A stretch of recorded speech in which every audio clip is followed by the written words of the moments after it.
Hello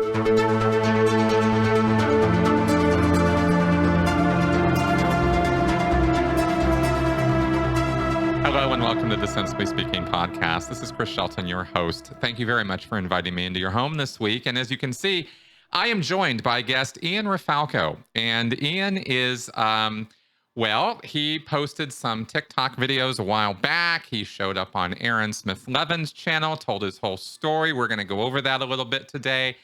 And this being the time of my sabbatical, so to speak, I am kind of kicked back and a little bit laid back today. I am not taking all of this quite so seriously. And so I thought Ian and I might have a nice chat as former second generation Scientologists, because that's something he and I have in common, is we were raised in Scientology households. We don't have this quote unquote pre-cult personality.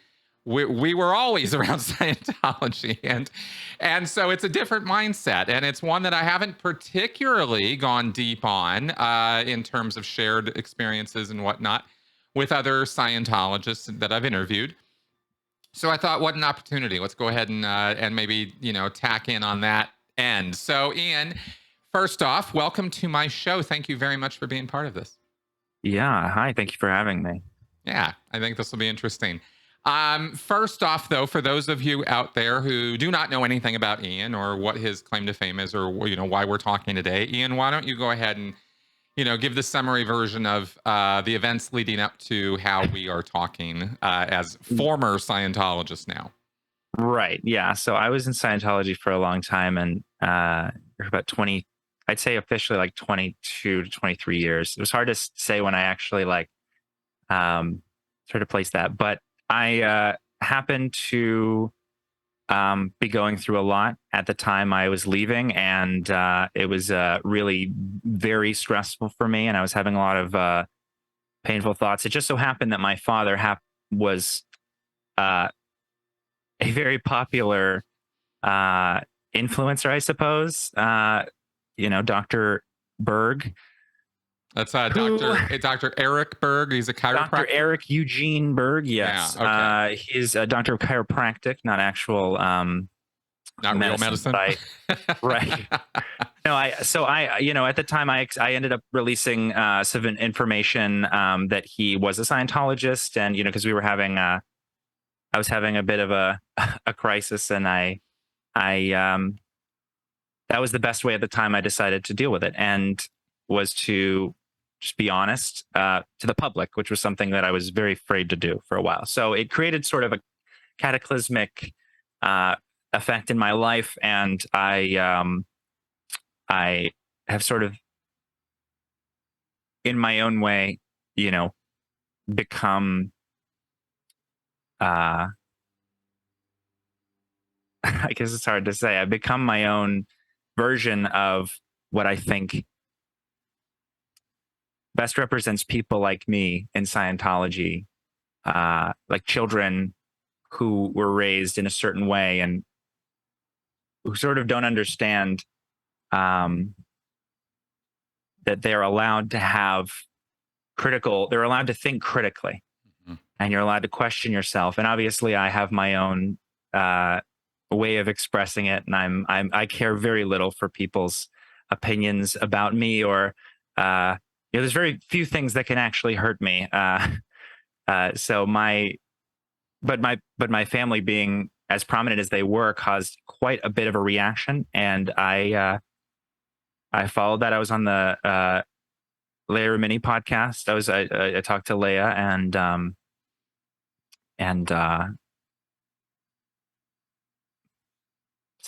Mike. Mike. Yes, Mike. He's going to hate me. Yeah. Yes, I'm just a little wired today. No worries, man. No worries at all. But they were really nice. And then I started doing some more of my own stuff. And I explained my whole big, story here and there. And especially on Aaron's podcast, we had a good talk there. And I just, it's really hard in my position to, considering how I feel after leaving Scientology and how it all happened. The more I sort of remember in the context of like actual like human psychology that's been evidence based and, you know, trial and error, nothing that is like crazy manipulative that like Scientology maybe made me feel guilty for, you know, try to gaslight me into thinking that all psychology was bad. But I was like, but that's obviously bullshit, because not everybody's drugging everybody and, you know, doing all these dangerous things. So I maybe, and then maybe that's where I fucked up is I looked in a little bit too much to a real science. And, you know, I'm realizing that my pain is what, I mean, my pain lives in potentially all of these people. Right. If they are going to suffer, I'd prefer to help them in some way not suffer in this specific. I mean, this is sort of my wheelhouse. Mm-hmm. Mm-hmm. I was born and bred to be a soldier of, you know, L. Ron Hubbard. Right. So, I mean, and that's basically what it is you are sort of bred in a way to become another cog in this machine. And it's very evident in hindsight, but obviously for many people, it's hard to see when you're in.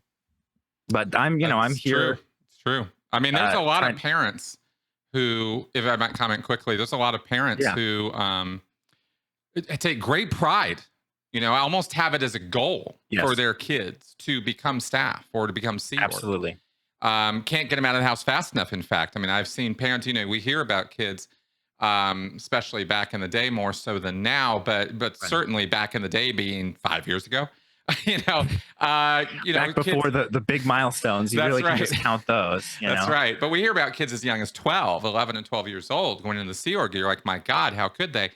Well, look at the parents. You know, they're so brainwashed. They're so deep into it that they consider that sending their kid off to a labor trafficking organization, which is what the Sea Org really is a positive. Is that they've done their job. They can be proud for having graduated their young child into the adult world via the Sea Org. You know, so it is a cultural thing there for sure. Not all parents think that, but a lot of them do. I think some parents like to leave it up to the kids, as the kids are more of like a hindrance they can't control. If their auditor can't really control them, then, you know, what are they going to do? Yep. They have their own case story about, you know, they have the people who they believe that they influence, but like your kids can just disappear in the background and become, you know, objects of annoyance. And like, especially in the language of Scientology and how you treat kids, it's like you create these kind of like lofty expectations that could never be accomplished. Yep. And you make it so narrow, and then you just blatantly don't educate your child in anything practical and anything useful so that they can, you know, choose. It's like, it's never a choice. I remember a friend telling me that I fell for the greatest con man as like a endearing sort of thing. And I didn't fall for anything. I was injected right into the mold. Exactly. You know, I was sort of from the go. I remember being a child at the Way to Happiness, you know, little get-togethers with all the kids at the mission that my mom ran, and like, you know, we have to take pictures because of something called compliance, and I have to do like communication drills with like other children, and you're like punished if you can't do it. And I didn't understand why. And then when I understood why, I didn't understand why I had to do it so many times, so often, so constantly. Right. And your willingness was not the first thing on the list of things being consulted. No. Yeah. And it's like, and the world that my parents built, the outside world that my parents built for me was just this hard, dark, greedy. Like if I try to it's almost 100% certainty that if I try to navigate this world without Scientology, I will, feed all that's evil in the world. And Right. I'm just some kind of um, conduit for theta, and in theta, and I have to choose the light or the dark side. And I just realized that I realized many things, but especially in how they handle ethics, is that the tech is so loose on like how to actually consider, consider somebody good or bad, that I knew from a very young age that it was going to mainly be up to whoever I was talking to at the time. So Mm. I tried to just make sure I was either only working with my brother or who's the DIR at DC, the director of inspections and reports. Yeah, the guy who's in charge of the ethics at the org. Yes, the guy who gets all the reports. He say, come into my office, we'll put you on the meter. I've been the other end of my brother's meter for many things. Your own brother putting you on the e-meter. Was this at home? As at DC. So I mean, usually whatever home discrepancy that comes up, my mom will write a detailed report about it. And I'll be sent to the org to, They just foisted their family problems off on the org to deal with. And then your brother at the org would deal with it there. Yeah. Holy shit. I mean, that is a new one, dude. I have never heard of anybody doing that before. Oh, wow. That's actually pretty light.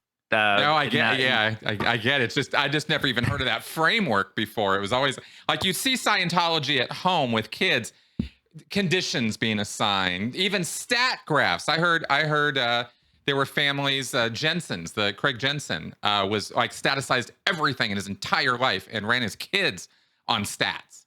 Yeah. And so you had to have stat graphs of your chores done that week or your grades or whatever the hell he was keeping track of.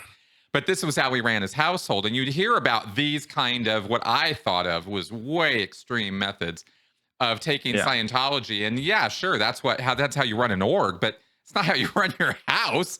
And not at all. And people would do this. And that was what I thought was maybe, you'd hear conditions. I did conditions as a kid. I mean, I did liability to one of my teachers one time because I spoke out of turn in class, right? But that's about, that's about the most hardcore you hear about it. But then to hear this, I'm like, wait a minute, what? You got sent down to the org over some family shit? Wow. Actually, it's gotten, I mean, I've always sort of felt like a magnet for that kind of thing, but maybe it's just the absurdity of it all. It's just not lost on me. Yeah. Like you were saying, like, I was also I think I was 5 years old, and I was going to this school, Chesapeake Academy, which was shut down, I guess, even by Applied Scholastics, because it was so like poorly managed, and like so many reports were coming out, and I remember it was just a bad scene, and so they shut that down. It was near a cement plant, like a cement yard, like right next door. Wow. Near the Vulcan cement processing plant in Alexandria, Virginia. Sounds like a great environment for kids. Well, I mean, we had 15 minutes on the blacktop every day, so we got to breathe. We only breathed it in the toxic fumes a little bit, Jesus. But I remember getting sent to the school ethics officer and being because I wasn't able, couldn't remember all the MU phenomena. Oh, okay. From the study tech. And in other words, in the study methodology of L. Ron Hubbard, we'll be real quick about this. There's a set number of there's three basic things you're looking for in terms of the things that are going to keep you from being able to learn something. And misunderstood words is top of the list. It's always that. But there's also this, you can go too quick, skip gradient. You're trying to take on too much too quickly.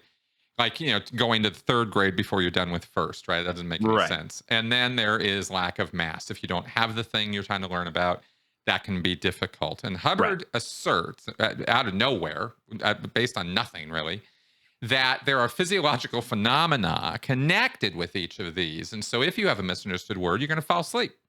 You're going to get dozy, drowsy, tired, not interested, bored, right? You're going to be like, don't want to do this, right? Or if you're a flag supervisor, it's mainly any non-optimum movement from you as a student in any way, a tap of the foot more than twice. If it's caught, you got to look up your word, or you got to go to the word clearer. Wow. Which is like a whole process. But like, so they tightened up even since I was there, because I was one of those supervisors. I was one of those guys watching the classrooms, and and I was not watching for tapping feet very often. You had to be pretty out of control before I was going to come over there and talk to you about that.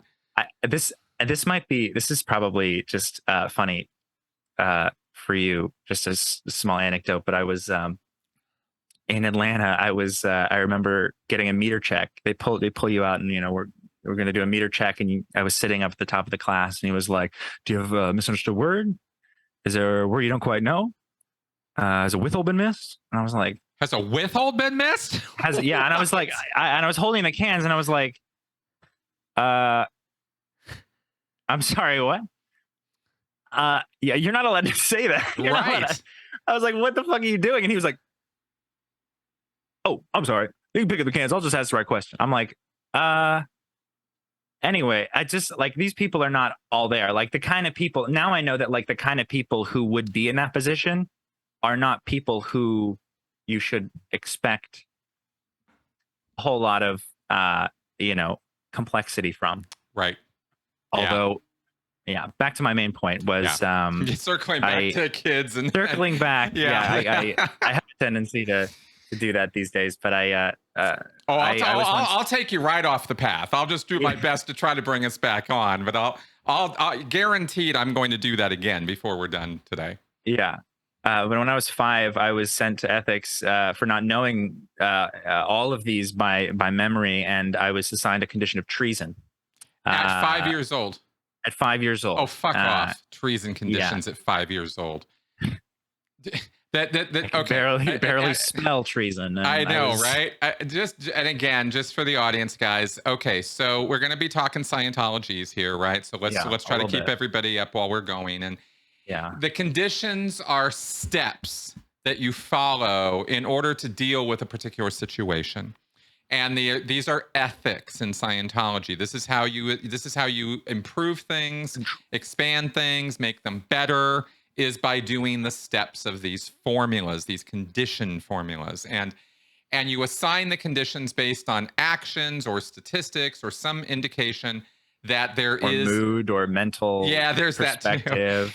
That too. Or a single word you might have said in a session, or a sentence that they don't like to hear, or any again, non-optimum, which is like not in whole compliance with the quote, can be like interpreted as a problem, like, right. And you are then assigned this condition, which has each condition has a set of steps that you follow to move up to the next higher condition and higher state. And it's a very public, very sort of self-check behavior. It's like sort of self-policing. Everybody knows that you're in lower conditions, so we know to stay away from you until you come up in the conditions or whatever. So it's like a very aggressive thing. But as a child, I just knew. I was like, "Oh, geez, this seems like a lot." Mm-hmm. And they're like, "Well, you don't know the phenomena." I'm like, "Oh, well, that sucks." I tried to run away from that school a few times. I do remember that, but that's like a whole other thing. That's like, wow. Well, I don't doubt it with crap like that going on. I got assigned a liability condition one time by my mom when I was about, I don't know, I guess I was 7 or 8. This is the youngest time I remember ever having to do anything with conditions, and I was about 7 or 8 years old, and I had spoken at a turn in a classroom at a field trip. How dare you? Yeah, right. How dare you? I had just tried to be funny. I was cutting up in the class, and I happened to hit the perfect silent moment. So everybody got it, right? I was at a I can't remember. I can't believe I still remember this. We were at a planetarium or something, and this is like third grade. I mean, it's not like I'm a mature child. And we're sitting there, and they said, yeah, it used to. The woman doing the thing said, yeah, it used to be that they used to believe that the Earth was the center of the universe, and everything went around the Earth. And I went, just in the silence that followed, I was like, well, that was dumb. Just out of nowhere, just trying to be silly. Sure. And here comes my liability. That probably blew up the third grade classroom pretty well. Oh yeah, no people. Well, actually, everybody was kind of stunned a little bit. One person smiled at me, but nobody really knew what to think. And I get home, with a note from the teacher, and my mom is, a little upset. And so the liability formula, just so everybody knows, the steps you have to do are decide who are one's friends, make up the damage one has done by personal contribution far beyond the ordinary demands of a. Oh no, that's the third one. It's decide who are your friends, deliver an effective blow to the enemy of the group. To the enemy of the group, one's been pretending to be part of. Then make up the damage one has done by personal contribution far beyond the ordinary demands of a group member, and then apply for re-entry to the group. I, as 7-year-old kid, was supposed to do those 4 steps to my teacher in some sensible way that wasn't going to weird her out. And my mom was like, it took hours and hours and hours going around and around and around trying to figure out what the hell to do. I never forgot that because it was so awful. Yeah, those are rough. And you gaslight yourself. Yeah, the second wind of like a second generation Scientologist kind of getting back into Scientology later on has a lot to do with, in my opinion, the educational neglect earlier on. And when you try to make up for it as time goes by, you don't want to, you kind of have to catch up fast in your like teens and in your later teens, and then you really aren't prepared or set up for anything. So you take another look at Scientology just to see, after things have cooled off, and then you are now able to read and you now have a more developed, at least perspective physically, like your brain is more developed, and you make connections, and you think that it's, you're cautiously optimistic because your parents are crazy about it. And that's right. That's the cringiest part. And you don't you're hoping that it's going to solve that one problem that you really, that one thing that just, if I can get to the next level, then it's going to solve that. Oh, this is what my Ned drug rundown is going to solve, or this is what OT8 is going to solve, or it's like, that clear bracelet is just a piece of silver. Exactly. Just a bracelet. Doesn't signify much of anything. Were your parents OTs by that point you're talking about, where you kind of decided for yourself, okay, I think this is something I need to be doing, as opposed to having it enforced on you? Because I remember that point for myself as well. And for me, it was when I did the personality test, but different for different people. But my parents were OTs by that point as well. So heavily influenced by that. Yeah, I remember when I was about 9 or 10, my mom brought we drove down to Clearwater, and we stayed in a rental while she went up through OT7. Oh wow. So she wanted to stay close to the base so that she could audit at home, which is what you do on the upper OT levels. It's on 7 you get to go home. On the bottom half they call them the upper. I don't really understand why they do that, but I'm sure there's probably a great reason. But so she was down there a lot, and it was this small house, and I went to Clearwater Academy, another Scientology school.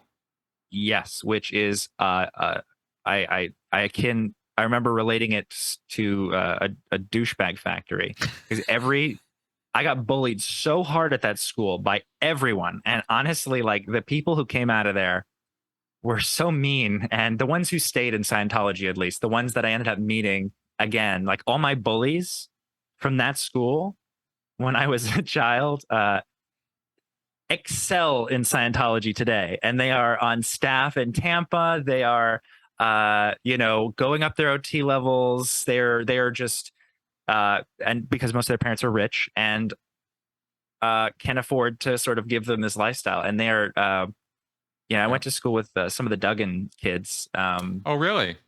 Yeah, I remember hanging out with David Duggan for a while, and Daniel spastically, and very for a very short time as a Mm, child. But seeing their house and how gigantic that was, I heard. I mean, just the things you hear through the grapevine uh, are pretty crazy. But that school was just a very hard place because, uh, again, justice or the ethics system is not based on physical evidence. no, It no, no, no. claims to be, but the physical evidence is who is adjudicating it at the time. Right. It's like their opinion. The pictures in your mind can be physical evidence. And if people don't trust you, they can just not believe what you say. It's Like if they think that you're a worse Scientologist, or if you're not, um, and I'm still talking about middle school. So one time I got punched in the face by the dean's son, and I got in trouble, right. and What'd you I do? was What taken did out, you and I do got that that you was pulled that in? exactly. Oh Yeah. God. Oh, dude, Laugh through the pain. I know, right? I mean, you have to. You have to. It's essential. You There's no do. way. You have to. It's definitely a Yeah. survival skill. I will say that every court, every ethics action in Scientology that you formally receive, it is not an exaggeration to say every one of them is a kangaroo court. Yeah. Every one. Every single one. I mean, hell, when you get called in front of a court of ethics, which is earlier in the chain than the big one, the committee of evidence, the full trial, the court of Right. ethics is basically a meeting with a magistrate, you could say. Well, the magistrate guilt is already decided. The fact that the court's Yeah. happening means you're guilty. It's not a question Exactly. of you're gonna, unless you're really good, you ain't talking your way out of it. Or You're, unless you're at a higher, your post is higher. Like if you're right. at a lower post, you're almost guaranteed. Like I remember receiving the court of ethics for this whole situation I had in Florida at Flag, that prompted me to leave Scientology. And I was in a room. I was calming myself down because I knew this was coming. Um, I had a thought that I didn't want to be on staff forever, and as a response to that, I was I was not allowed to leave the Fort Harrison or Flag for 5 months, and I was constantly sec checked or interrogated uh, every other day. Jesus. I was like made to do a lot of physical labor, even for the fourth dynamic campaigns, the row in Clearwater, for Way to Happiness, volunteer minister, drug free world. I did manual labor for them to make my court of ethics amends lesser. And then when I got to my court of ethics, I was just trying to be very calm. And I was like, it was a room, a tiny room. The flag building rooms are like tiny little cubes, very small. Um, and I was in Flag, and they had there's a bunch of people sitting around me, and I'm closed in. And they're all asking me these questions. And because I was trying to reserve my emotion and just answer answer matter of factly, because there was no evidence of either side of anything. They were just kind of looking at my life and deciding whether or not, like, I'm a good one or I'm a bad one. Right. And it's funny how it will escalate way beyond the original situation and becomes this absolutely. judgmental tribunal of your entire existence. I've sat through so many of those, and unfortunately, have to say I sat on the other side, quite a few times as well in judgment of We all people. we've all we've all cracked the whip as well. Yeah. It's actually that side of it that empowers you to continue with the system, because if you were just at the receiving end of it all the time, you'd wake up quicker. But the fact that you get to be on the other side and judge others and get the holier than thou attitude and all that actually sort of feeds the ego and morale enough to keep you in. Yeah. And so what was I saying? You were in that tiny little room at Flag and they were judging your life. Right. Uh because I was reserving myself emotionally, I can get very excited about things and try to protect myself, and I can talk too much, and that's mostly what gets me in trouble in Scientology. Is you ask the wrong question, and then you're put on the don't talk to him list, or he needs more sec checking list, or whatever. Yeah. But And this even was if you're all being because you curious, said you weren't going to be on staff for the rest of your life, not because you said, I want to leave staff. I don't like this. I don't want to be here. This is crazy. You didn't say any of that. precisely, if you were to have my folder, have one of my 24 folders or however many I have, uh, and you flip to that page where I say that for the first time, later you'll see down that page you'll see, but I'm not going to leave because I signed a contract. So I got to show up, obviously, which is what they want from me. That's all they expect from me, I thought. But this was, even if they knew that it was like a mistranslation, because my auditor was like very, very Hungarian, Mm, um, uh, still, like, even if they knew that, we were still there. And because I was reserved, I remember on the requirements, the punishments basically, or like the observations from the ComEv, I think, committee of evidence, was that I appeared cold and unremorseful for my many actions, and I'm like, you just reviewed your perspective of my life and was upset that I kept my cool. that's right. So That's right. Because if you had yelled, screamed, cried, his anything, TRs were out the entire time. He didn't keep his composure. Clearly, he's just a bundle of missed withholds. exactly. Like there is no winning in those situations. And that's what I mean about the kangaroo court. And don't worry about the terminology I'm throwing around. It's just Scientology crap. It's Yeah, just I mean, ways I of introverting a person and making them think it's all their fault for the situation that exactly. they are in, which Yeah, you, as the organization of Scientology and the people that we're talking about, go out of their way to create this level of trouble for people. And it has a lot to do with fanaticism. I mean, clearly that's what we're describing here is fanatics. And yeah. that's what the I, Sea Org is, yeah, you I know? did. I did realize more clearly. When you actually educate yourself on how people work, and you obviously, regardless of your emotions, you understand who the real victims are and who the real perpetrators are. You can actually step back from it. It's impossible to know in Scientology because you're not really supposed to be thinking in Scientology.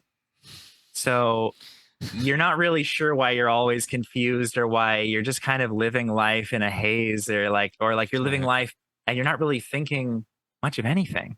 Oh, my head is so clear. It's like, yeah, that's not a good thing. You should be having wonderful thoughts, or imagining what you're going to eat for lunch next week. But no, it's just like, I wonder how I'll get to my next bridge step, or my next I wonder how I'll donate to get my lifetime membership. And like, I'm like, dude, you're 19. You need to slow down and not kill yourself over Right. something so small. But I digress. I was saying They were just before. well. We had gotten to that point where you were at Flag, and they were sort of trouncing all over you and the arbitrary nature of the justice. Yeah, so it's like, in hindsight, you see it as clear as it is. It's opinion, and Right. you really just, because you use it honestly when you're in, and you're actually, and I mean, I think this probably says something for the people who did leave and decided to speak up about it. Um, you were trying to do good. Hmm.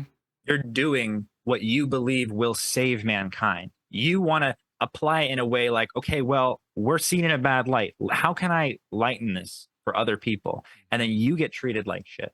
Hmm. And then you get dragged through the dirt, and you get told that it's your fault. And you've lost at that point. That's If right. you don't, if you agree with them that it's your fault, then you've lost, because then the logic just ends there. Then you won't be good enough, you know, You'll and be you're in the hamster wheel at that point. exactly. That's And actually, I would say, that's a great way of putting it. Actually, I didn't because I've described Scientology many, many times, as have others, as this hamster wheel of nowhere. You know, you're just sitting there Yeah, running on it. But when is it that you actually, when they close the door on you, there is the point, exactly the point where you acknowledge shit was your fault that you know goddamn well was never your fault, but you take it exactly. anyway, and you twist your thinking around. I sure as hell did, to make it make sense. You know, to Yeah, make it's that responsibility that you're being held accountable for, to make it that this is your responsibility, even though the only way that makes any sense at all is that you're somehow magically responsible for things you never saw, never did, never heard, never thought of before. right. And somehow that makes sense after you read that fucked up chapter on responsibility by L. Oh my Ron god. Hubbard in his APNA, book APNA, Advanced Advanced Procedure and Advanced Axioms, Procedures right? Maxims. It Yeah. was something Hubbard Oh my wrote god. early on. He wrote that You're in responsible for 1952. a sniper killing an insurgent in Afghanistan. That's right. That's right. That's your fault. It's That's your fault. all your fault. And that chapter was a master stroke of writing for L. Ron Hubbard, and he wrote it early on in the picture, when Scientology was just it was really just a bright spark idea that he was having. And not a lot of people glommed onto it, but he revisited it and he came back to it. And that's where in 1959, he really got back to it after And then his own son left him and took off and yeah, blew Scientology. And that's when interesting. sect checking became a thing. And that responsibility thing came back with a thud, and it never They left made it a Scientology after that. It made it a stayed there bulletin. as the key control mechanism, one of the most foundational control mechanisms they have. Yeah, and they made it a green and a red. They made it a bulletin and a policy letter. Yep. There's so many. I mean, I've done all of the programs. The ethics programs at Flag were atrociously long. I think I've actually made essays about, done clay demos of the entirety of the State of Man Congress, Yep. maybe 4 times. Yep. And that's many hours. The only lecture series I listened to more than the study tapes, and I did professional supervisor training 3 times. So I had to listen to all the study tapes, not only on the student hat course, but then on the supervisor courses. So I went through those lectures 4 times. Oh yeah. State of Man, probably 6, 7, 8 times. Yeah. It's like 6 lectures, but it's all about how everything's basically your fucking fault. Right. That's the whole point of it. And he Why gave don't those people lectures like you? the year after his son took off, right? And he was on a roll about responsibility, and these evil bastards, right, who leave Scientology. This was Hubbard's thing, man. This was premeditated. I hadn't even, thinking of it again, I it's so crazy because literally in the lecture, why people don't like you, That's the title of the lecture. the answer is because they do crimes against you, because because they are bad people. Everyone who disagrees with you, everyone who doesn't like you, everyone who it's all their fault. They're doing, because you don't hate them, but you're not attacking them. It's so Right. vague and broad and like, It's how L. Ron Hubbard actually saw the world. I am actually convinced a nightmare to be at one of those. that's right. That at those lectures, those particular ones, that is how he actually saw the world. I am convinced. I don't think he was spinning there. I think he was describing exactly how he thinks about things. Yeah. And if you don't like him, if you got some problem with him, if you're critical of his work, you're the asshole 100% of the time. It's never him. He just let those intrusive thoughts get onto paper. It's just like, you don't like me? You're a trillion-year-old psychiatrist. That's right. Get the fuck out of here. That's right. That's right. Obviously more nuanced than that. It's hard to deconstruct something that is as complicated as Scientology and these little nuanced sort of concepts in a way that's palatable for everybody, which is, it seems like, they got all these like inside jokes about like Scientology. and it's morbidly, we're just trauma bonding. Yeah.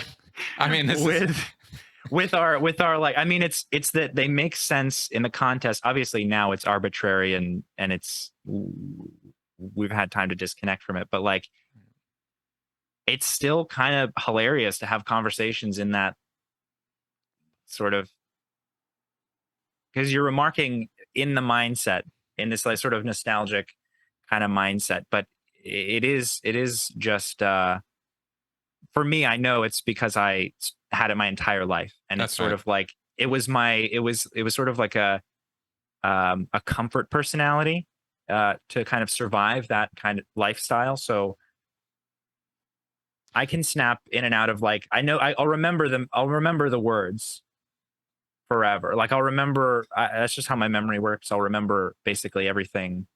I'll remember the the courses I took and things like that. But that doesn't make them helpful. And being Nope. able to laugh about something that I saw in a course room with somebody, instead of feeling like, the good old times, it just kind of feels like it reminds me of how disorganized everything was. And it reminds me of, because it's never anything good that I Mhm. remember. I don't remember being happy that I was made to uh, go Dianetic book selling in a place where nobody wanted to read Dianetics, and you know, being made to like, there was a moment where I was kind of being used as kind of like a missionary by the Church of Atlanta. I was kind Mm. of doing the Mormon door to door thing with people who had money on account and needed to come on in for come on, we get you on your next course. I was actually used as a honeypot for this one older Scientologist who was uh, not in that way, but like I was meant to like coerce her to buy. I was like Mhm. meant to like loosen her up because she liked people who looked. She liked tall men who smoke, and obviously every Scientologist smokes. So it's a weird fact, but like so many. I mean, it's not every Scientologist, but it's a joke because so many Scientologists smoke. It's just like goes. They need something to cope, I sure But did. I I sure would. did for a long time. Yeah, Yeah. I started smoking when I was way too young to start smoking. I think I started smoking at like 13. But Oh, wow. that's how little my parents paid attention. Uh Yeah, I do want to circle back around to that too, by the right. way. We've sort of I touched on mean a few things. just But to wrap up, like yeah. just it's like it's just, you know, I remember two rights don't make a wrong, or like two rights don't correct a wrong, Oh, you know. that's a good point. And like I feel like the wrongs were always so incredibly wrong, and I Mhm. always did find it weird that we weren't supposed to question this and that, and then I but it always felt like it wasn't my place to jump the gun. But when you eventually leave Scientology and you think of yourself in that context, you were a victim. You were not a you are not a you can't like hurt yourself anymore because Mhm. you understand the reality. You understand that it wasn't your fault, and you're able to you're able to see it way more clearly once you actually leave and you can open up to yourself. But that was just sort of you. I remember too much. I remember like aggressively, but the it's all layered behind what is eventually the truth that Scientology was controlling me in a negative manner. Yeah, exactly.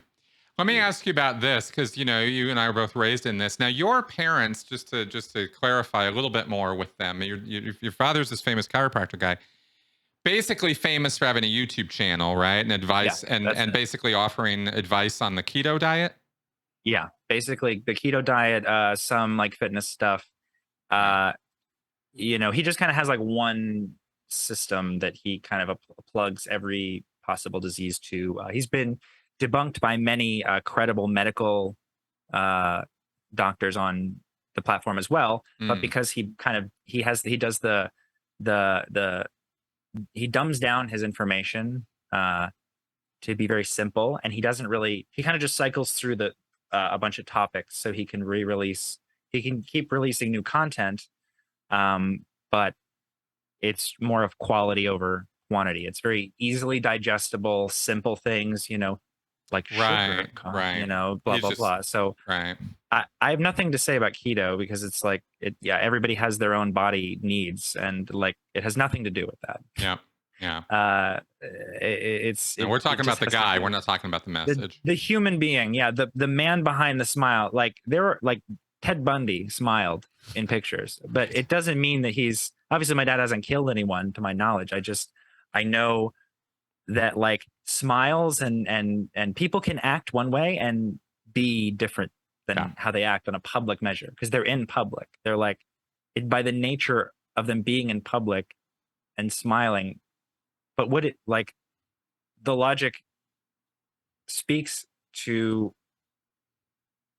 like you're going to want to be not an asshole in public because you want people to like you. You don't want people to cancel you. No, of You're not going to course. be, especially if you have like a generally negative personality, like you're not going to want to show that in public. Exactly. I mean, Aaron referred to it as stage manners or stage presence or whatever, right. and I that's Yeah. how I agree with that. It's a Yeah. staged thing, which is why it's an appropriate phrase to use to describe this. Is you are presenting as though you are on a stage because when you're in the public eye, you got a camera on you. Well, you are, and so Right. you want to present the best possible image, and you're basically saying that's what your dad is doing.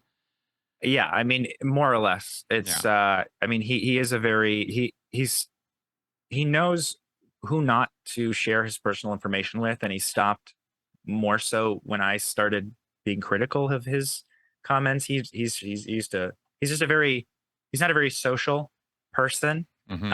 So, I mean, what he thinks about the people that he sells to, he's just happy he's getting paid. If I were to boil it down, he doesn't really like the people that he's talking to, Mm. but uh, he knows that what he's talking about is popular, and that he can also just take what other people say and kind of put his own little spin on it. And Okay. then he knows that people think that he's this like he just makes things very easy. So like the mass amount of people, there's a phrase I'm forgetting, but like the the lowest common denominator. Oh, okay. Yeah, So he's he's boiling basically down scientific or medical concepts for the right. general A lot of audience, the them, general mass. yes, Yeah, yeah, and I guess nowadays that he has all these private Facebook groups, and I guess nowadays everybody's trying to join some kind of movement or follow some guru or you know sure. so yeah he but I mean I'm not even sure he has as many subscribers as he says because his YouTube analytics are a little funky. Yeah. And I Didn't he did delete his Twitter account too? I happened to make a video where I was pointing out that it's evident by his follower counts and subscriber counts. Like, look at his subscribers on YouTube versus like his engagement and then his engagement on his other platforms, Yeah. his other social media.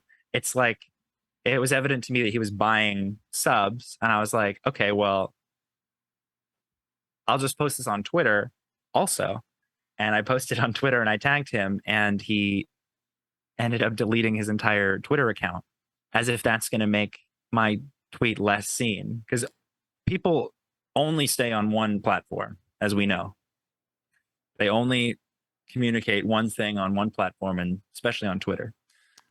Like, Right. Of course they do.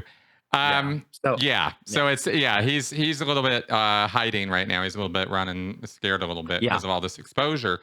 And that's a He's good even, thing because yeah. he has not been completely transparent and open in ways that he could and should have been. For example, that he's a Scientologist, that he, was Donates pretty abusive towards his millions. family. I mean, he's got Yeah. some issues and he's not particularly willing to deal with or confront those issues. And, those are True. choices he's making, but those are choices we're going to comment on. Yeah.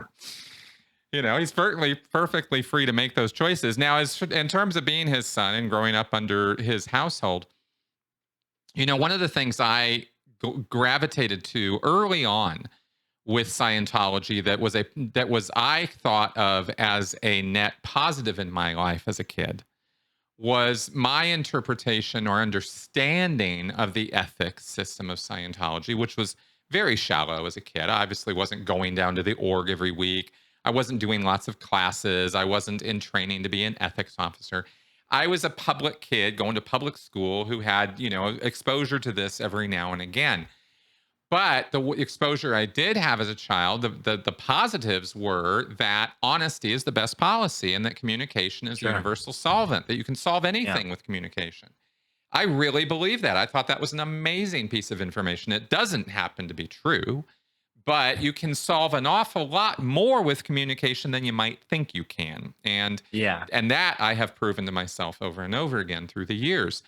So as a child, my big thing that I glommed onto was this honesty is the best policy thing. And so I would communicate freely with my Because you know parents. you're going to be on the meter anyway. Well, You see, know that's that the you're. thing. No, I never did get put on the meter when I was a kid. Oh, interesting. Yeah, this was all just Ooh. two-way communication, Yeah. right? So I see. My mom was a trained ethics officer, by the way, but that, Okay. I wasn't getting sec checked every week or They're more something. hands-on. They're more put it on paper, kind This was in the of break it down. 70s. This is in the Yeah. 70s, right? And my mom Right. is, they're mission staff, not org staff, not Sea Org.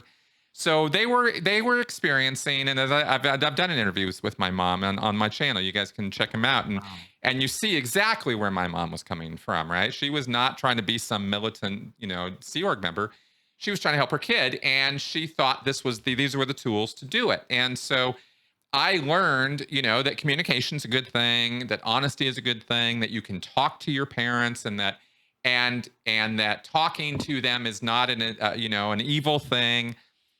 So that was a positive for me, that experience as a child, right? That I could, I did all the things kids do. I mean, I got into trouble. I stole money from my parents. I did this. I lied. I cheated. I did all the things kids do.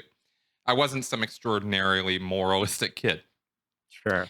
But Scientology principles that were labeled Scientology principles, because that's where I learned them from. I didn't grow up with a Bible. I didn't grow up going to church. I didn't grow up with some other moral foundation. Scientology was the moral foundation. And so honesty, overts, withholds. Now, writing up your OWs, I did do that as a kid, Yeah. right? That kind of thing. But that, again, that was sort of a positive experience. What was interesting, I'm sitting here thinking about from listening to us talk here, is that the flip happened when I got involved with the organization. Because full disclosure in the organization is deadly to your survival. Yes. Yes. Full disclosure at home should be with my parents. It was a net positive. They weren't always happy to hear the crap I'd been getting up to, but we always resolved it. And I was not a kid who was afraid of getting hit by my parents, or there's no physical and anything like that. So I felt I was in a safe environment and I could communicate with them. I brought that.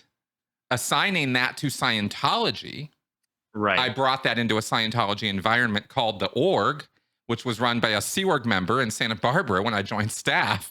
Yeah. Not too hot on that. And that was where I learned very quickly that whole attitude did not play well in that organization. And I had to unlearn and relearn and figure out, because it was the contradictory nature of Scientology that it says one thing, but the environment is totally the opposite. So having said all that, Yeah. I was curious now, what was your experience with this growing up under your parents? Because they sound a hell of a lot harsher than my parents were with this stuff.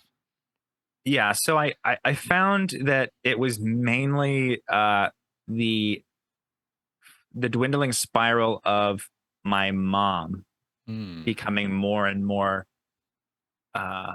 dependent on Scientology, which sort of had a big enough impact. I mean, my dad agreed with it. I mean, to the point where, like, he was only as far away from Scientology. He was as far away from Scientology as they would ask him for money, and he was tired of giving money. But he, before he had done his OT levels, I remember my mom being very upset that he was not winning in life. And by that, literally just meaning he was no longer going into the org.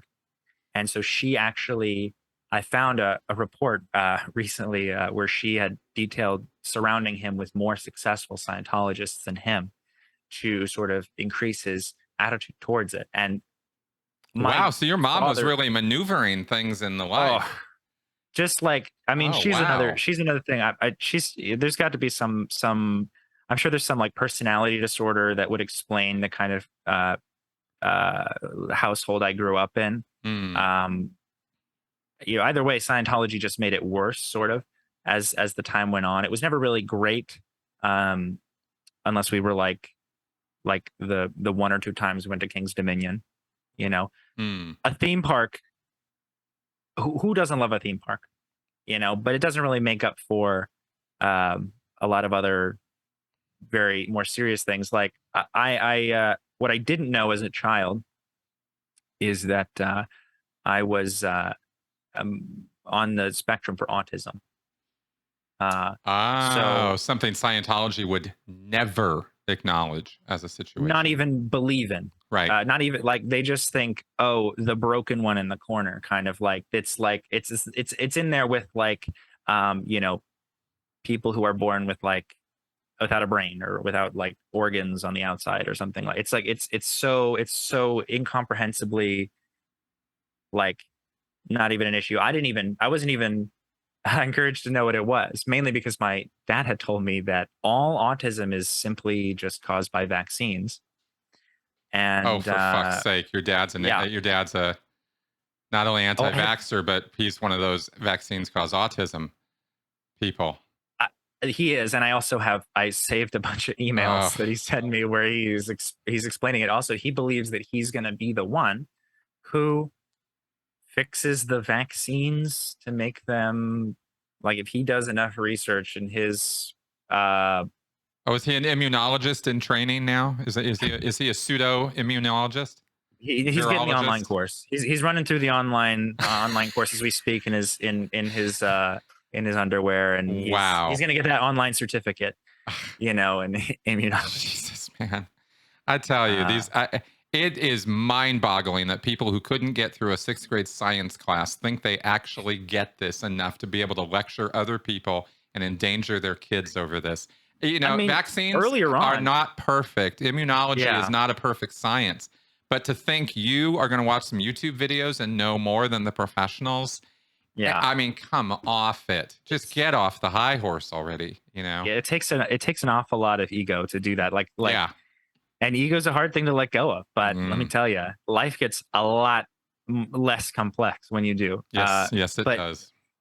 I mean, earlier on when he was focused on when I was like much younger, he was just focused on like chiropractic and you know eat. He kind of restructured the food pyramid, and it was like some people were liking his diets, and Mm. so eat good food in the right quantities, eat a lot of vegetables, don't overindulge in this, and lower the blah blah blah. It's like sort of common sense stuff that Yeah, it's I almost guess boilerplate at this point as far as dietary fueled stuff his goes. fire. Yeah. But for me, not really understanding why I was not making friends at school, and I was not I was just constantly, I mean, my brother and sister bullied me quite a bit as a child. Because you're I the and I youngest never of three. They're three, yeah, me Yeah. and two an older sister and a brother who's older. Right. My sister Ollie was on staff here and there, but she's now just doing her own thing. She's being supported by my family, I'm pretty sure, Mm. but she can't really she usually just like works for my dad. I mean, she's not really adjusted enough to like go out and create a life for herself. Mm. So it's usually she ends up back home, and I just thought she was like off her rocker, but in hindsight, it's not as pretty. She just Mm. like me was prevented from actually being able to develop, and I didn't even know. The worst part was that I knew that uh, I was told I was like lying. Like my parents thought I was joking, or I was making something up. Like I remember my mom would scream at me a lot when I was a kid, and my dad would also give me the belt quite a bit. So one time I notably remember my mom was screaming at me for something, and I was 6 or so, and I started to develop. I started to feel like a like a tick in my neck, and like I was just so stressed out that like my neck started twitching. And I remember hearing my mom behind me laughing and like mocking me as I walked back to my room because she thought I was just being dramatic. I was playing it up. I was dramatizing, which is Scientology's idea of your past life, space opera, deaths, all of the most emotional parts of your life are all caused by your past life. So That's right. that's all manifesting now. So it hasn't. It's like this weird, and I didn't understand that. I was a child, so Well, I didn't have a great. let's also comment here quickly on this because it's coming to Yeah, my mind right now that we mentioned a few things. I think I can't remember if it was before the show or during the show. We talked about a few things that influence the thinking with emotion in Scientology of this tone scale. You have this whole thing, no case on post, this kind of nonsense. mhm. Dramatizing, meaning that you are replaying a memory in present time as though it's happening now. But there's also this very vicious thing, very vicious line in the spirit of play. I don't know if this ever got thrown at you. This business of I force we had yourself to all the smile and you'll soon stop oh frowning, the right? the songs that we Yeah, had the art of that's right. There's a little poem there, and the it's way of creating on yeah, CD. it's yeah, the art of What a the wonderful joy of creating, the joy of yeah. creating, right? And That's yeah. force yourself to smile and you'll soon stop frowning. Force yourself to laugh and you'll soon find something to Soon find laugh something to laugh about. about. Yeah. And here's the vicious part: a being causes his own feelings, Yeah. right? That's just right in the middle of the Yeah. thing. And then comes the uptick, right? The greatest joy there is in life is creating, splurge on it, meaning you're the one in charge of how Yeah. you feel 24/7. So if Well, you're down, if you're anxious, if you're depressed, if you're bummed out, if you're ticking, yeah. you're creating that. Yeah. And I mean, hey, look, the easiest thing a Thetan can do is change his mind. Ah, So all I had to do was right. not be an autistic 6-year-old, Yep. and And it would all go away. actually, and it would have just been fine. That's right. But so, like, seeing in hindsight, Did your parents ever lay on you the infinite being in child body thing? The yeah. children Well, are no. just So I adults in little bodies. mainly when my dad would, I was sort of his alternative to therapy. He kind of just like barked at me stuff in the Mm, car when he would drive me to school and like tell me about like how gross his fat patients were, or he would tell me like what he learned in Scientology. And to me, it was just I was just absorbing. He said some very in hindsight, there were like a lot of very like traumatic things explained, but wow. uh in the sense of Scientology, I knew, I my parents held meetings at their house, and I would like listen in, and they would be like, my mom would be like, "So we know we're in a prison planet, and this is what L. Ron Hubbard says about, we're all in the prison, and we're trying to get." And like, I was like, okay, so she's saying planets and other beings, and Yeah. I got the idea that like all the like the space stuff was important to the story because Me my too. parents Me too. were so I just kind of, and I was like, it's a big universe, look at science, they don't know what's fucking out there. That's Of right. course, That's right. I can wrap, like, it's just like reincarnation but further back, they're Yeah. just Yeah. and obviously nobody knows all the answers, so maybe it's what are the odds that it's gonna hurt. My dad would straight up tell me there were implant stations on Mars. And He yeah. that there, that other civilizations and that shit going on in the center of the galaxy where it was really bright. He was like, "Oh, there's all kinds of things going on there." Oh yeah, And I the remember listening to a explanations for the lecture. constellations. Yeah, and there was a lecture where Yeah. Hubbard references the Galactic Council. My dad would just sit and listen to the PDCs over and over and over again Oh at yeah. Philadelphia doctorate course lectures where Hubbard Yeah. goes into some of this nonsense in some detail. And I would say, what's the Galactic Council? Are those Thetans? And he'd be like, well, they're kind of like half and half. And I was like, really? You mean they know? And he's like, yeah, kind of. And just these little hints of things that would give me this idea that there was this great big picture, this mosaic of explanation waiting for me. If Yeah. I would just do Y- Scientology, I could find out all these answers, you know? And you get to a point where you're like, you're not really prepared to do anything. So you're you're failing in life. It's just a perspective. It's like relative to what? Hmm. Relative to what you were doing when? What else have you been doing? Trying to get a job. Like that's not life. Like there is like so much more.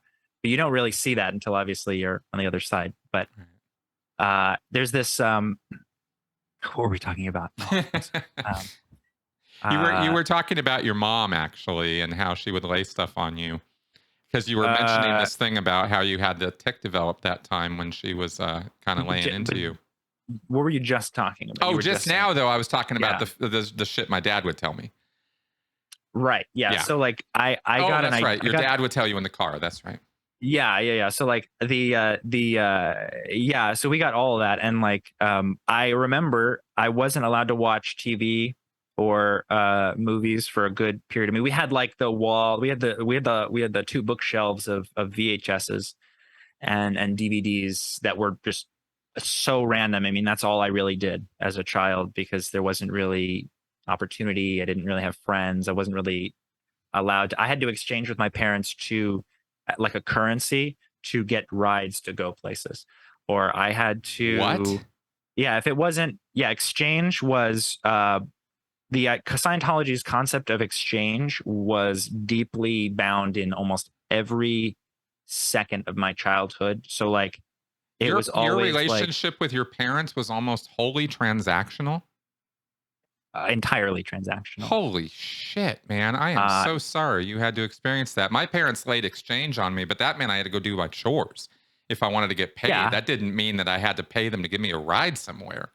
Well, yeah, I mean, it was transactional on whatever they needed at the time, or like, and it was always a very blasé. Well, like if I were to ask them, like I did try like to just ask them out of the courtesy of whatever. I was able to get a ride or two, to the mall or something if I had some.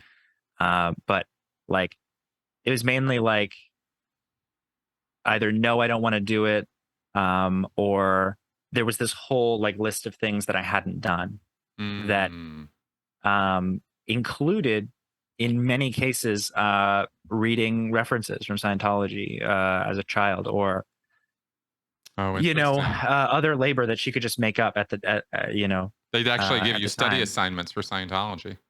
or make or as part of my own personal making up amends to my parents would constitute me going to the org and doing labor for them, like cleaning up, or yeah, oh yeah, as a young child. Your My parents brother, literally trafficked you. yeah, yeah. Jesus Christ, man. I know I'm putting that in the harshest possible terms. When I you do use get the that. legal terms, But Chris, yeah, I guess you could say that I was I trafficked. mean, I don't, it's not like your When you parents were use, getting paid by the org for this. I don't mean to like make it worse than it was, but Jesus Christ, sending your kid down to the org to work because you don't want him around. I mean, come on. oh, they sent me everywhere. I also went to you heard about Mojave Academy, Oh, yes. the Yeah, I interviewed a out in couple of graduates from there. out in Daddle, New Mexico, is Mm-hmm. when I went for a few months, and where we were also unattended amongst coyotes and bears, and I actually injured myself many times. I have a scar here from the barbed wire fence. Ugh. I have a scar on top of my shoulder from a fight that I got into in there. There were kids who brought knives, big Bowie knives. There was a romantic relationship between a 16-year-old counselor and an older Mm-hmm. counselor whose Mm-hmm. son went to this school. It was like, and we were also, because I saw this on one of the things reminded me that this was especially bad was on, I was watching the Leia Remini, the Aftermath show, And there was an episode about one of these schools, one of these boarding schools. This was Mojave Desert School. There were two or three of them. Very quickly, these are Scientology based schools. They're not owned by the Church of Scientology International, but they are using Scientology principles and are approved and endorsed by the Church of Scientology. And they have to report to a management company that is run by Sea Org members. Yes. Everybody there is a Scientologist. They're reporting to Sea Org members. They're using L. Ron Hubbard exclusively to deal with troubled teens or troubled kids. Yes, especially troubled kids. Like we were in Daddle, New Mexico, like 8,000 feet above sea level or something. There were, we were in these little tiny trailers. We had a very rigorous schedule. If I wasn't, awake by a certain time, they would rip the mattress out from under me, and it was like freezing cold on the floor. And I was, I think, 12. Jesus, you got sent there when you were 12. Yeah, probably younger. There were younger kids there. There was also this kid there who was who had only had one leg, and I don't remember what his story was, but he was I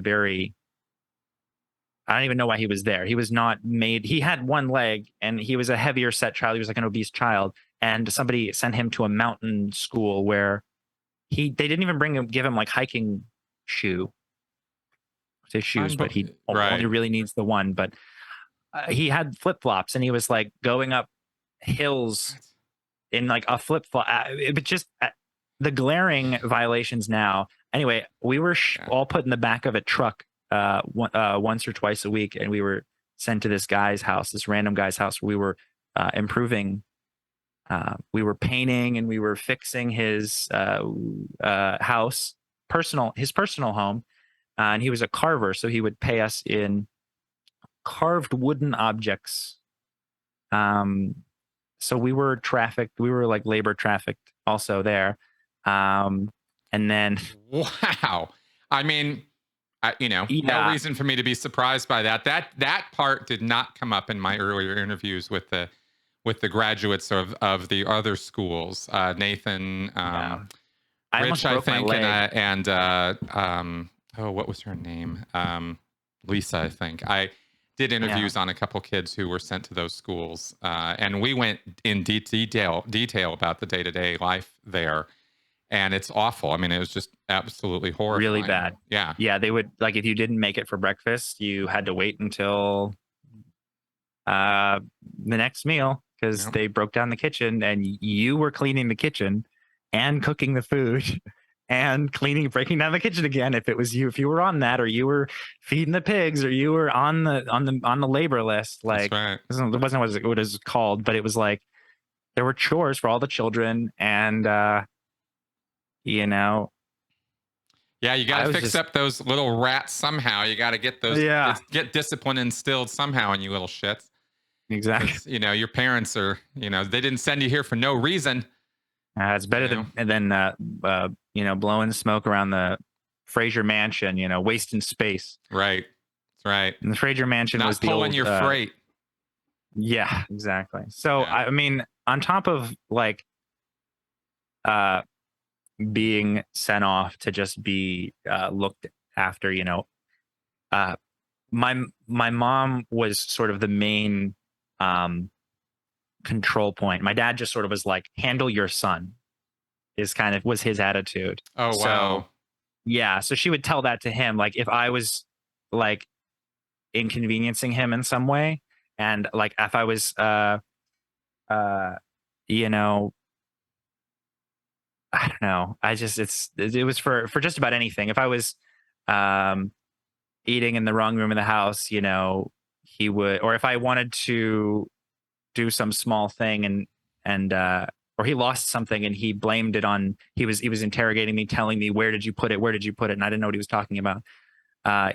He would get very angry and then just say, Karen, handle your son. I can't fucking deal with him anymore. And I was like, okay, Karen, handle your son. Let's see what you got. And she just kind of made me feel like shit about whatever he was yelling about and then I was given a punishment until I came clean about whatever he wanted me to come clean about. Would I even this be whether you had done it or not? right, yeah. I mean, it was never. They didn't really need evidence. Again, like it was like the concept of justice in Scientology is wholly ironic, and That's a good way of putting it. there is never there. It's justice for the person who writes the report. While I was on staff in Atlanta, I was living with these people. I'll try to keep this short. I was living with these people, and it was like crowded house. It was all staff, and it was like maintained by the org or whatever. It wasn't. I mean, they said that, but they didn't do it. Anyway, I was living in this thing with like 4 or 5 other people, including like a woman and her infant child, in this crowded thing. And this guy, his name was Kesavan. He's from South Africa. He was this dude who was sleeping in the living room on this inflatable mattress. And he was asking me if he could use my bed to hook up with a girl who was coming in from another state. He's married, by the way. So this woman would come in from another state, and he would use my room because he wanted privacy, because his bed was in the living room. So I said, this was a Scientology staff member. Yes, in the Scientology house of staff members. Yeah, hooking up with somebody extramaritally in front of everybody. Yeah, I mean, we didn't like meet her. Like she wasn't. I mean, we met her, but she wasn't like paraded around. He just kind of like had his thing. Anyway, I told like I forget what cognitive dissonance I was in the day that like made me be like, I'm gonna think about it. Like, you just want my room. You gotta like move my bed. And I was thinking, I don't know what I was thinking, but like later in the day, he was like the next day he screamed bloody murder at me for taking a shower in the morning, because that was his time to take a shower, which is, my bad. Clearly. And I said, okay, well, no, you don't get to use my room. And he wrote me to ethics for not letting him. I had to meet with the ethics officer for not letting him have sex with a woman in my room, who gave him scabies, by the way, when he did. And we had to isolate him and put him in ISO because he got scabies from this woman who he just had to ship in to Atlanta.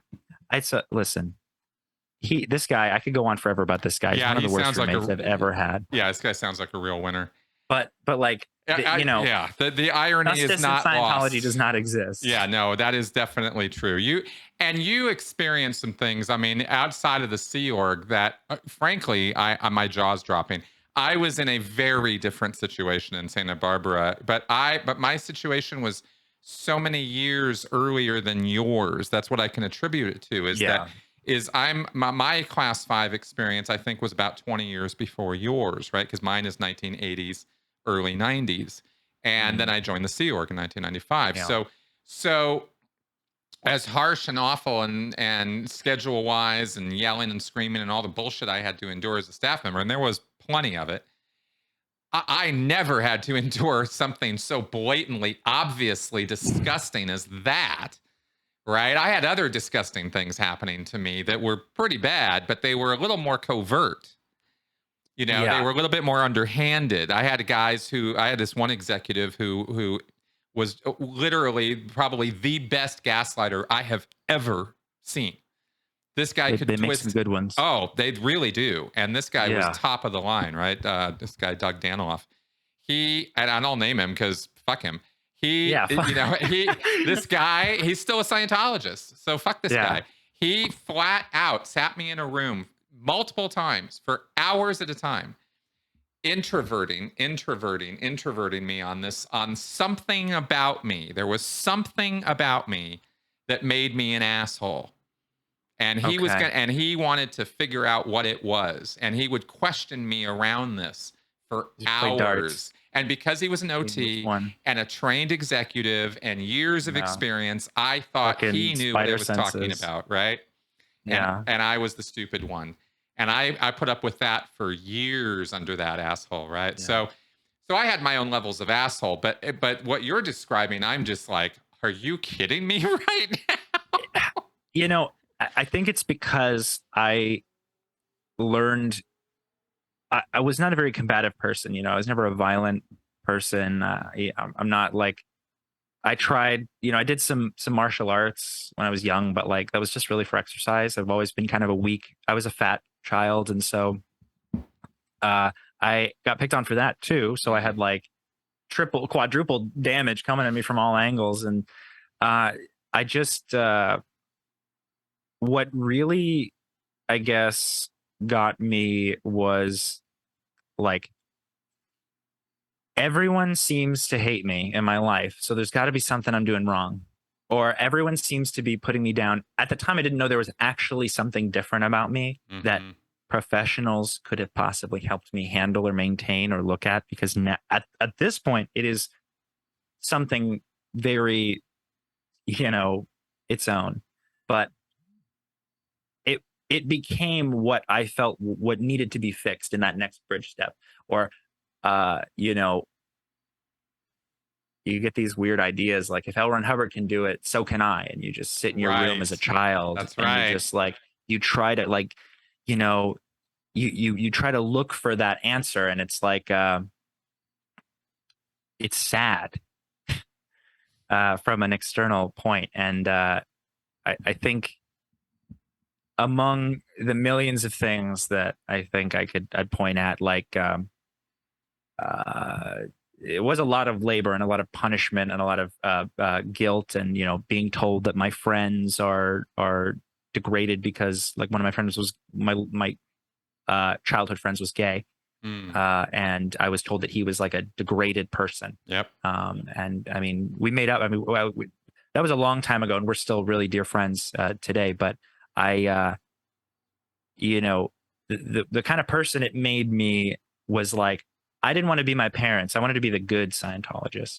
So I kind of learned to keep my head down. And one way that my mom would punish me as a child she would just take things away from me, and like take things that I like, anything that would occupy my attention. Like having fun was banned for that time that I was. So she would either take like the cables to the TV, the DVD player, or whatever, or it would be uh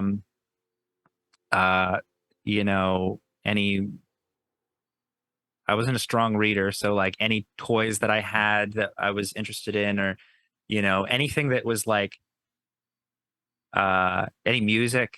It's just whatever I could. So I was just sitting alone in my room for a good period of my childhood, and you kind of just learn to, you get this weird Rapunzel thing syndrome where you're like, there's got to be a whole lot of shit going on out there if I have to be in here like this.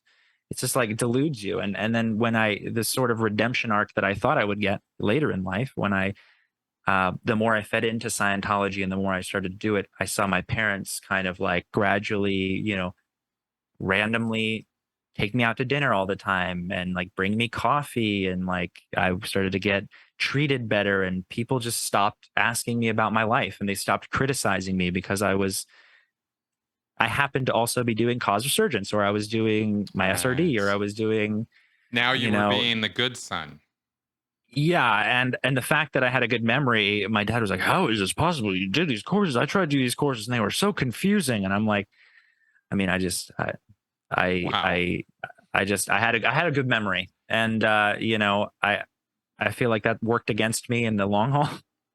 Yeah. But you know, hearing this different sort of angle, the altitude that I eventually had, this like presence that I had to them, because I could remember all these things, and I could give you, all the laws of listing and nulling, and I could give you, Right. I could tell you how many questions there were on the Joburg, even though nobody uses the Joburg anymore. You're trained that the Joburg is antiquated and you're not going to use it, which doesn't already make sense. Like they were like, we canceled stuff, but like you got it, but like don't get rid of it.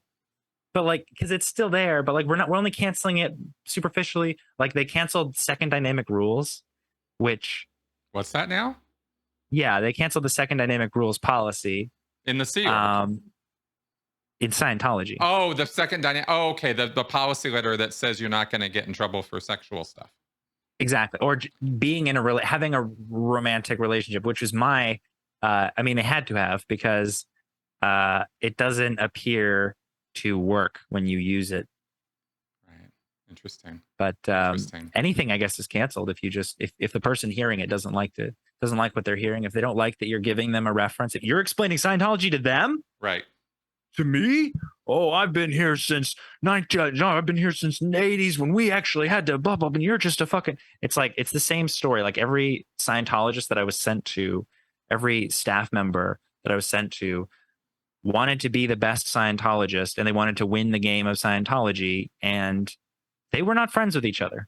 My parents did not have friends. They had people who came around, and they were happy, and they were laughing with each other. But like, you see them in the org, and they are just like, they're just so cold in that way of like, you know how in the DMZ you got North Korean soldiers, and you got two North Korean soldiers looking at each other on the DMZ just in case one of them defects, the other one's going to kill him. Yeah. It's like that. Yeah. With like everyone, you know. That's right. That's snitch culture. And so I learned very quickly that I was somehow broken, and I was somehow this like thing to, I just kind of was trying to live in some way that was unintrusive to everybody else's life. But I still, got punished for that. Yeah. Well, look, I'm going to call it for tonight. Okay. Because we've got a lot more to talk about. We have not even touched on your time on staff or what led to that, and much less some of the details of your experiences as a public and then staff. I imagine in Clearwater, or were you only public there?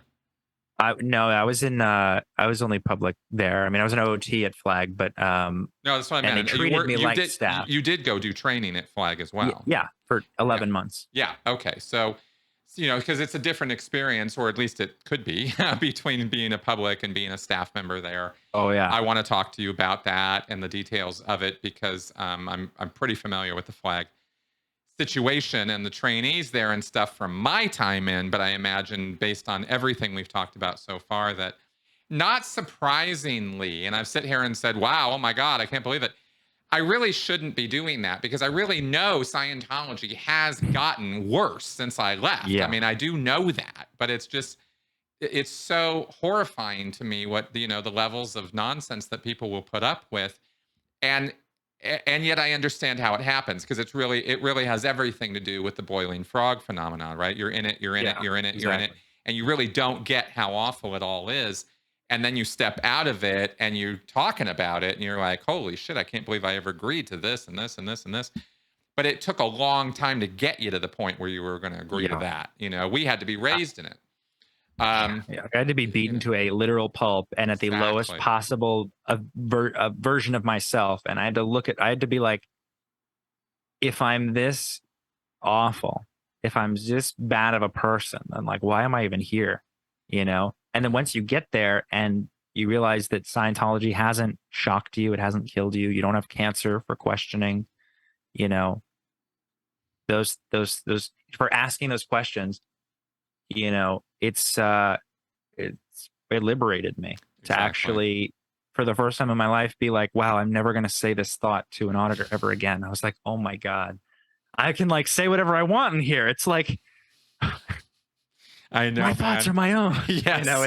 It's and I don't have to be a bad person, because I know the difference between right and wrong, because because I apply these, from a young age, treat others as you want to be treated. Okay. But then they flip it on you. Yep. So there, I've been a little bit of everywhere. I even at one point signed a Sea Org contract. That's not but surprising. I never made it through. It was a high pressure situation. I was being worked from every angle. It was like a very manipulative thing. I was being recruited by the senior internship supervisor. At while Flag. I was on my internship. Isn't that supposed to be a big no-no there? Oh, she not only wanted my parents to donate, and she handed me. She was like, I need $100. I need $100 from your parents. I need $100.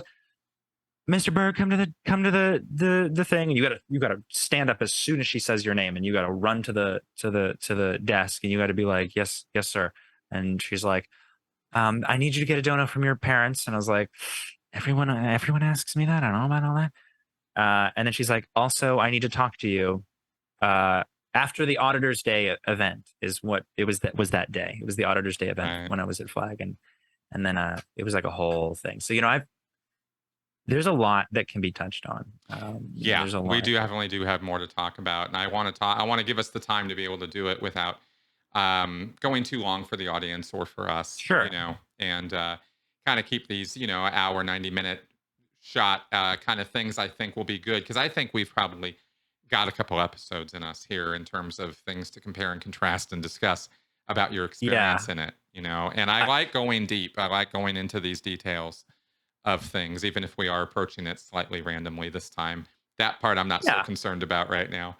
Yeah. I mean, it's hard to know how to feel about the story, Mhm. like how to feel, because I like to write and I like to create, imagine. I like to write stories. But when it comes to my own personal life, it's like it's all just a jumbled, like I try to say it and it doesn't always come out, you know, it's very hard to look at. So the more opportunities that I've been getting to do things like this and just having the time, taking the time for myself and just like looking at like, okay, what's going on with me? It's really creating, I think, a more complete image. I'm Excellent. painting like as I've never really said any of these things before to other people. I mean, I've had some pretty interesting ethic cycles in my past. I've done 5 purists. Jesus. So I've been in the box, sweat once or twice. Wow. Uh, 5. for That's ridiculous. I mean, uh, frankly, in one sense, you're lucky to be alive. I mean, yeah, because that thing is nothing but deadly to people. it I was mean, it it's was not brutal good.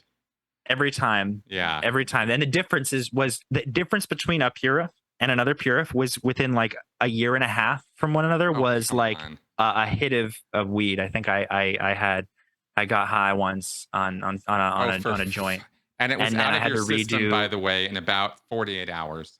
Yeah, and Totally but it's gone. in. I mean, it's Oh, not in your but system.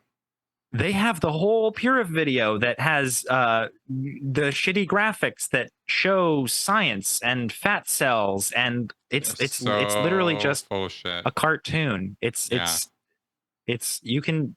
they are They're so not full of shit. publishing it to their website, so obviously they No. can make whatever claims they want. You got to do a lot of pot before it starts accumulating in your fatty tissues. And even Right. then, you let yourself go for a while, you get off of it, it'll eventually wind its way out.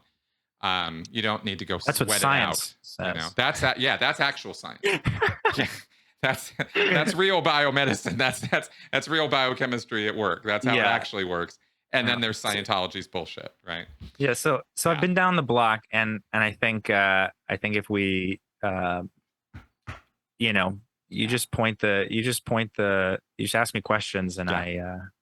We'll get going. we'll go there. I mean, I probably have a bunch more. It's not usually there until it's there, Yeah. so uh yeah, No a worries, helping man. hand is usually what I need. That's what I'm here for. Uh, All right. Well, first off, Ian, last off, I guess I should say, I definitely want to thank you for taking the time to do this. Absolutely. Thank you for having me. My effort here is to definitely, if I can, provide some catharsis.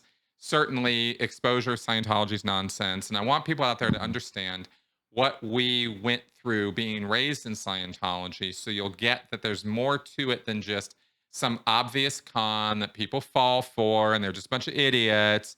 Yeah. It's so much more And layered than that. just to say, like, I might I can dive as deep as I want into my story, and it's only about my story as it's about who comes out because of my story. It's not about me. It's about me now, so that other people who are living in the same situation can see their circumstance, or they can see some level of truth, or they can at least ask questions, Yes. you know, to themselves and to their family. And when these questions aren't answered, that does not mean that, you know, it's over.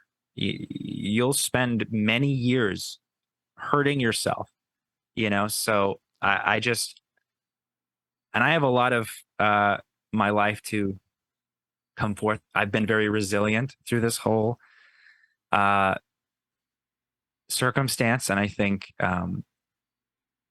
whoever, that's why I'm doing this, Yeah. is whoever comes out because of it, whoever can take my place, or whoever can, you know, there are so many people with things to say that Yeah. are just afraid to. So, Exactly. you know, Exactly. Well, thank you again, Ian, for that. absolutely. And I'll tell you one thing. We know for I'm 100% positive now. I wasn't for a long time, but I'm 100% positive right now that the church is watching, Oh yeah. and and that they're paying attention, because Oh yeah. they just recently, and this is not going to post for a few weeks. We're recording this today, Sure. but I'm taking some time off. So I'm going Mhm. to get around to editing this when I want to. It should be in a few weeks. But and then we're going to get back together probably in a couple weeks and continue this conversation. Um, but the church just recently, just a few days ago, canceled all their COVID crap, right? All the COVID restrictions and Yeah. stuff they had going on. Big Why do you mega think they OMG did announcement. that? Right? Well, Yeah. because we were exposing it as abusive Yeah. nonsense. And Because they're not in New York on course. They're on their phones at home watching people who they used to rub elbows with, and I remember every single one of their faces. It's not my fault. I didn't want a memory like this, but I know exactly, like, I remember all their faces. I remember what they've said. I remember what they've done. I obviously, some are big worse than others, mhm. and the more alarming ones come to mind faster. But I I I I take solace in that they will always remember me, Oh, there you go.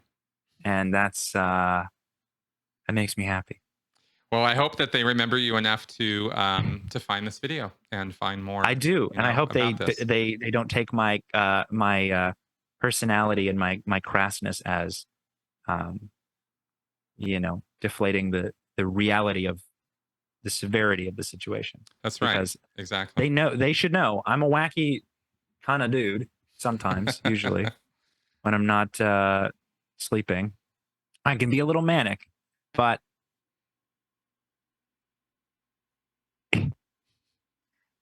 I don't have to lie, and that was the best part.